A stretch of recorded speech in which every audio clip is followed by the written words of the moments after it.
किसी ने बड़े कमाल की बात कही है कि अगर प्रभु आपकी प्रार्थना को स्वीकार नहीं रहे हैं तो इसका मतलब यह नहीं है कि वो आपकी प्रार्थना को सुन नहीं रहे हैं। इसका मतलब यह है कि प्रभु के पास आपकी प्रार्थना से भी बेहतर वाली योजना है। नमस्ते, मैं हूं आरजे कार्तिक। कई बार हम जीवन में ना सुनते हैं और हमें लगता है कि कोई मुझे ना कैसे कह सकता है, मेरे साथ गलत क्यों हो रहा है, मेरे साथ जो मैं चाह रहा हूं वो हो क्यों नहीं रहा है। एक बड़ी छोटी सी कहानी है। एक चिड़िया अपने परिवार को लेकर के उड़ती उड़ती जंगल में नदी किनारे पहुंची, जहां नदी के दोनों ओर जो है बड़े बड़े वृक्ष थे। उनकी जो टहनियां हैं वो नदी के पानी को छू रही थी, इतने बड़े बड़े वृक्ष थे।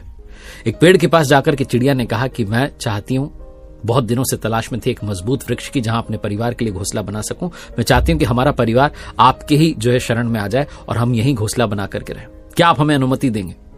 तो उस वृक्ष ने साफ साफ मना कर दिया कि नहीं, आप यहां पर कोई घोंसला नहीं बना सकती, जाओ जाकर के दूसरा पेड़ तलाशो, इतना बड़ा जंगल है, मुझसे क्या मतलब। चिड़िया वहां से उड़ती उड़ती निकल गई। उसका पूरा परिवार जो है साथ साथ उस पेड़ को भला बुरा कह रहा था कि कैसा है, बहुत अहंकारी है, ये वो बहुत सारी बातें। दूसरे पेड़ के पास जो सामने की तरफ ही था, वहां जाकर के इन्होंने अनुमति मांगी और उस वृक्ष ने खुशी खुशी इनको अनुमति दे दी। उस पेड़ पर जाकर के चिड़िया जो है अपने परिवार के साथ घोंसला बना के रहने लगी। मौसम पलटा, बरसात का मौसम आया और अब की बार थोड़ी ज्यादा ही बारिश हुई। इतनी ज्यादा बारिश कि उस नदी में बाढ़ आ गई। जो वृक्ष थे वो बहने लगे, पौधे बहने लगे, झाड़ियां बहने लगी।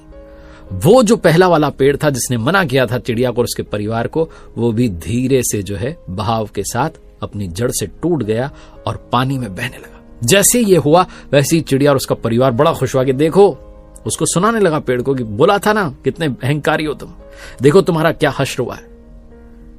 हमें पता था कि ये दिन आएगा, तुम्हारे साथ बुरा ही होगा, बुरा करने वालों को बुरा ही होता है, हमें ना कह रहे थे ना।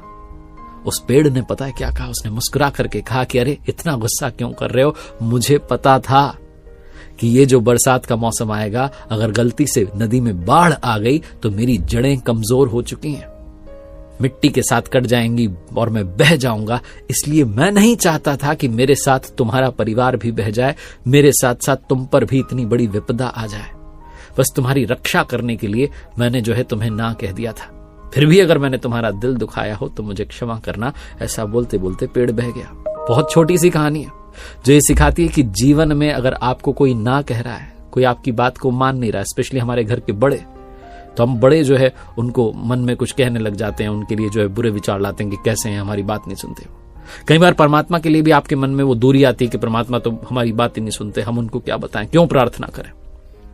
हो सकता है जो आप मांग रहे हो वो सही ना हो, प्रतीक्षा कीजिए, उसकी योजना कभी विफल नहीं होती। एक बार फिर से वही बात कर दिखाओ कुछ ऐसा कि दुनिया करना चाहे आपके जैसा।